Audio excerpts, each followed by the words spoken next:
అసెంబ్లీలో బాంబు పేల్చిన రేవంత్ రెడ్డి. అంటే తన బాంబు తన కింద తనే పెట్టుకున్నాడు.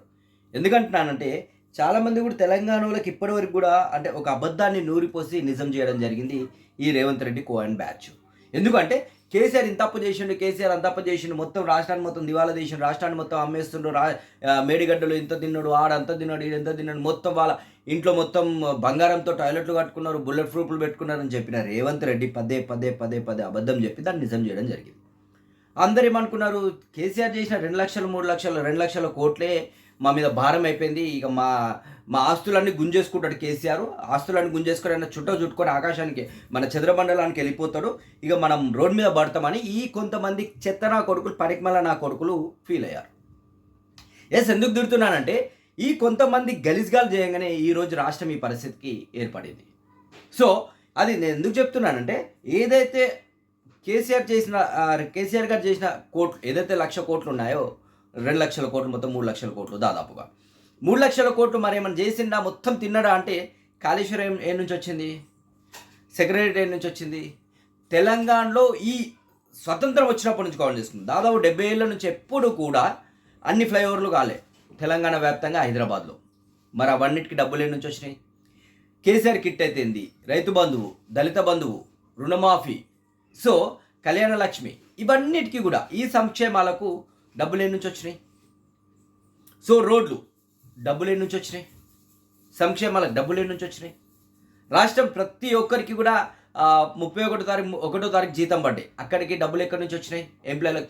ఈ ఎంప్లాయీలు కూడా కొంతమంది గలీజ్గాళ్ళు ఉన్నారు, ఆ గలీజ్గాలు చేయగానే ఈరోజు పరిస్థితి ఇట్లా ఏర్పడ్డది తెలంగాణకు. సో అంటే ఇవన్నీ కలగడి తెలంగాణ నాశనం చేయడానికి వీళ్ళందరూ పూనుకున్నారు. సో ఈరోజు రేవంత్ రెడ్డి గారు ఏం చెప్పారంటే ఆయన కుండ బద్దలు కొట్టడం జరిగింది. అంటే మామూలుగా 2 లక్షల కోట్లు అంటారేమో, నేను కూడా అదే అనుకున్నాను. ఈ ఏదైతే 27 నెలల్లో 1 లక్ష 2 లక్షలు అంటే 2 సంవత్సరాల్లో 2 లక్షల కోట్లు అప్పు చేసి ఉంటాడంటే దాదాపు 3 లక్షలకు పైగా అప్పు అయిందని రేవంత్ రెడ్డి గారు చెప్పడం జరిగింది. మరి ఆ 3 లక్షల కోట్లు ఏం చేశాను? ఒక ఫ్లైఓవర్ కట్టినావా, ఒక ప్రాజెక్ట్ కట్టినావా, ఒక రోడ్ వేసినావా, ఒక బ్రిడ్జ్ చేసినావా, ఒక సంక్షేమం ఫాలో చేసినావా, ఏం చేసినావు?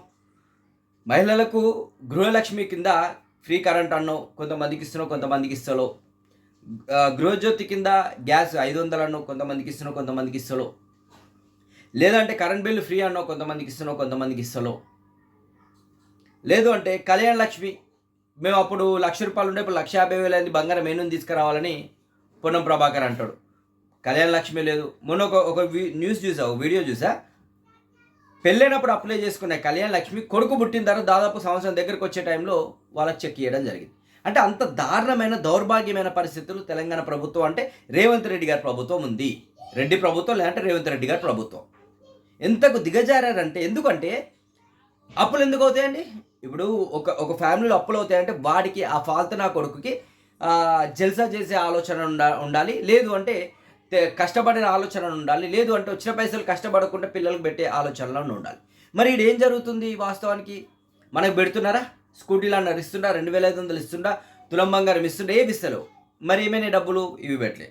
పోనీ తెలంగాణ రాష్ట్రానికి ఏమైనా చేసిండా? బ్రిడ్జిలు వేసిండా, ఫ్లైఓవర్లు వేసిండా, రోడ్లు వేసిండా, భవనాలు కట్టిండా, ఇంకేమైనా చేసిండా, ప్రాజెక్టులు కట్టిండా, ప్రాజెక్టులు తెచ్చిండా? నథింగ్, అది లేదు. మరి ఈ దాదాపు 2-3 లక్షల కోట్లు ఎటు పోయినాయి మీరు ఇక్కడ గమనించాలి. రేవంత్ రెడ్డి ఆల్మోస్ట్ నెలకు ఒక 2 సార్లు 3 సార్లు ఢిల్లీకి పోవడం జరుగుతుంది స్పెషల్ ఫ్లైట్లో. పోయేటప్పుడు వాళ్ళు కూడా పైలట్లు కూడా అనుకుంటున్నారంట, అరే ఇన్ని బ్యాగులు వస్తున్నాయి, మరి రిటర్న్ వచ్చినప్పుడు బ్యాగులు ఖాళీ అవుతున్నాయి అంటే, మరి అందులోనే కదా తెలంగాణ ఖజానా మొత్తం తెలంగాణ లగ్గబిందలు అనుకొని వచ్చింది కదా, ఆ అడుగుపడుకున్న లగ్గబిందలన్నీ తీసుకెళ్ళి ఢిల్లీకి సరఫరా చేస్తున్నాడు మన రేవంత్ రెడ్డి. ఎందుకంటే ఇప్పుడు మన దేశంలో ఎక్కడ ఎలక్షన్ జరిగినా ఫండింగ్ మొత్తం కూడా తెలంగాణ నుంచి వస్తారు. రేవంత్ రెడ్డి గారు మన నెత్తిన వేసి బండేసి గుదిబండేసి మరి కొట్టి మరి మన దగ్గర నుంచి డబ్బులు తీసుకొని అక్కడ ఢిల్లీ పంపించడం జరుగుతుంది. ఆ ఢిల్లీ నుంచి మిగతా పార్టీలకు మిగతా రాష్ట్రాల్లో స్ప్రెడ్ అవుతుంది. మొన్న రీసెంట్గా చూసాం కేరళలో కూడా, కేరళలో ఎలక్షన్లు అయితే ఎవరు నిన్ను అడిగిండా? పక్కన మహారాష్ట్ర అనుకుంటున్నావా, కర్ణాటక అనుకుంటున్నావా?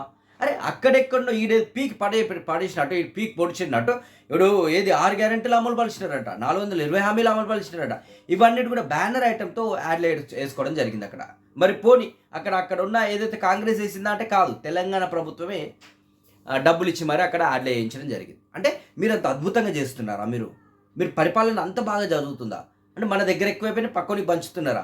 ఇదే విషయంలో సిచ్యువేషన్లో గతంలో కూడా కేసీఆర్ గారి మీద అందరూ ఇరుచుకుపడ్డారు. ఏమన్నారు, గోదావరి జలాలు మీ రాయలసీమకు కూడా పంపిస్తాను, రాయలసీమ చేస్తారు, అట్టడా పంపిస్తాం అది ఇది అని చాలామంది ఇష్యూ చేయడం జరిగింది. ఆయన ఏమన్నాడు, మాకు సరిపోయే నీళ్ళ తర్వాత మీకు కూడా పంపిస్తారు అన్నాడు. అలా తప్పేముంది? అంతే కదా, తప్పు లేదు 100%. అట్లా ఆలోచించాలి కానీ ఎంతసేపు రాజకీయంగా ఆలోచించడము, అప్పులు చేయడము, వీళ్ళు అంటే ఎంతసేపు వాళ్ళు చేసిన అప్పునే ఎక్స్పోజ్ చేయడం జరిగింది రేవంత్ రెడ్డి గారు. ఇప్పుడు ఆయన నోటి నుంచి ఎన్ని లక్షల కోట్లు అప్పైనాయి, మరి ఏం చేసినావు ఎన్ని లక్షల కోట్ల అప్పు? నువ్వు వారానికి 1-2 సార్లు ఢిల్లీకి పోతే మరి డబ్బులు ఉండకు, మొత్తం ఇక్కడ ఖజానా మొత్తం ఖాళీ ఢిల్లీలో కదా పెరుగుతుంది. అరే ఎక్కడ ఏ రాష్ట్రంలో ఏ ఇష్యూ అయినా సరే, ఎక్కడ ఏ ఎలక్షన్ జరిగినా సరే మనం ఇవ్వాలి డబ్బులు. ఖజానా అంటే ఎక్కడి నుంచి వస్తున్నాయి డబ్బులు? పుణ్యానికి వస్తున్నాయి తెలంగాణకి. మన కష్టం కదా, మన ట్యాక్సులు కదా, తెలంగాణ ఖర్చు పెట్టు. అదో పద్ధతి. అరే పక్క రాష్ట్రంలో నీ పార్టీ డబ్బా కొట్టుకోవడం ఏంది? పక్క రాష్ట్రానికి హెలికాప్టర్ అయితే మన హెలికాప్టర్ ఇవ్వడం ఏంది? సో ఇవన్నీ కూడా ప్రజలు గమనించాలి. ఎందుకంటే ఇన్ని రోజులు కూడా అబద్ధాలను నమ్మి నిజాలు అనుకొని నమ్మినారు. కానీ ఇప్పుడు చెప్పేటి అని వాస్తవాలు, నిజాలు. ఈ నిజాలను మీరు నమ్మాలి. నెక్స్ట్ వచ్చే ఎలక్షన్లో మాత్రం దిమ్మ తిరగాలి ఒక్కొక్కరికి. సో ఈ విషయం పైన మళ్ళీ తిరిగి ఆలోచిద్దామంటే కామెంట్ చేయండి, లైక్ చేయండి, షేర్ చేయండి. Thank you.